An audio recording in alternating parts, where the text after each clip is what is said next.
लुकमान ने यह भी कहा कि बेटा, अगर कोई अमल चाहे राई के दाने के बराबर भी छोटा हो और हो भी किसी पत्थर के अंदर या आसमानों में मख्फी हो या जमीन में, अल्लाह उसको क़यामत के दिन लामौजूद करेगा।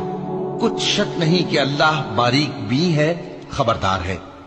बेटा, नमाज की पाबंदी रखना और लोगों को अच्छे कामों के करने का मशवरा देते रहना, बुरी बातों से मना करते रहना और जो मुसीबत तुझ पर वाक़े हो उस पर सब्र करना। बेशक ये बड़ी हिम्मत के काम है।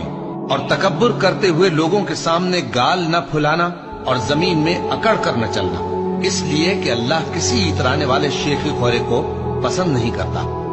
और अपनी चाल में एतदाल किए रहना और बोलते वक्त जरा आवाज नीची रखना, क्योंकि बहुत ऊंची आवाज गधों की सी है और कुछ शक नहीं कि सबसे बुरी आवाज गधों की होती है।